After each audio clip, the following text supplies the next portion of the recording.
Hey everybody, this is Ryan with Amazing Marketing Co., head advertiser um, for Amazing Marketing Co. And I wanted to actually just show you the advertiser's perspective of the co-revival case study. I know that we have this kind of available for a lot of potential clients when they come to us. I just kind of want to, I have no problem kind of sharing what happened, what we did, and the results from it. A few things kind of going into it.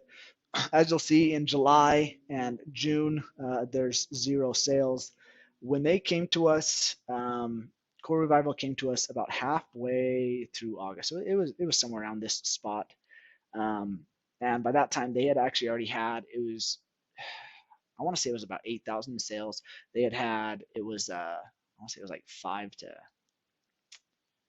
10, so like 8,000 in sales by that time. Their products. They had done a really successful kind of initial launch. And because it was face masks at that time, and even kind of now, as you'll see, I'm actually doing this from um, November 17th, 2021. Like face masks are still in demand enough that they can seriously, that they still make pretty good money as far as total revenue, right? So from here, they had about 20, so they had four parent ASINs with I think two color variations each about. Um, and the parent ASINs were really just targeting different demographics. So they had, men, women, girl, boy, right? And then they had the color variations for that. And they had already about 10 to 20 reviews per parent ASIN. They had a very unique selling position for their product. As a marketer, I love that. When I see a unique selling position that is blatantly obvious, I get really excited. And it's actually different. It's not just, oh well, mine is better, right? It actually it's an obvious unique selling position for their face mask. They're a unique company. We love them. In addition, something that was very unique for them, they had their supply chain figured out prior to even launch. Okay, so they had basically an unlimited capacity to order and reorder from their supplier. And they had really quick turnaround time so that at no point would we really ever that we weren't anticipating ever really running out of inventory. Um, Now it didn't keep us from having kind of lower months as you'll see in December. It actually kind of tailored down for a little bit, but that actually easily fixed itself in January. Um, Anyways, the way that we ended up doing it using helium 10, we could actually find out that yes, there were like sub niches, so to speak, for every single one of the parent ASINs, right? And so I went through and I did a hybrid model, um, a hybrid funnel model, I guess you could say. So what I went through is I chose 5 search terms that were hyper relevant to the products. Each one of them is variations, and or each one of the parents is variations. And I created alpha campaigns with them, also termed one-word campaigns. And from those, so yeah, pretty much we had, I said we had if there was a variation, we had one, so 1, 2, 3, 4, 5, and these were alpha campaigns that were targeting specific search terms. Okay, and I did that for the 4 products. In addition, what I did is then I basically if you imagine a funnel for advertising, what that does is I say, hey, these are the search terms right here at the bottom of the funnel, that these are specific ones that I'm going to track, that in an ideal situation, if I'm right in my assumptions, these are going to be super high converting search terms.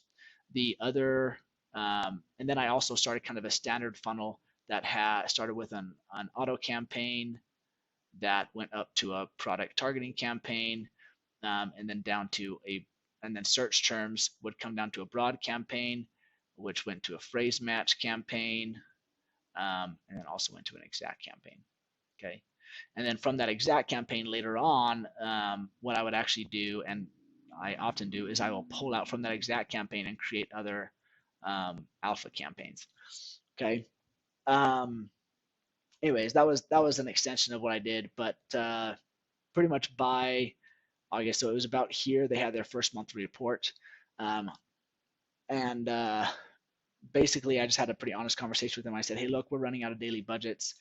Yes, the target A cost for us right away during the launch, so to speak, was 70 to 90%.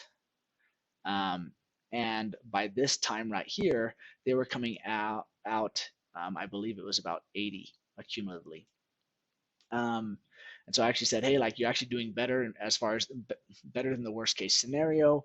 But their ranking had actually increased significantly during this phase.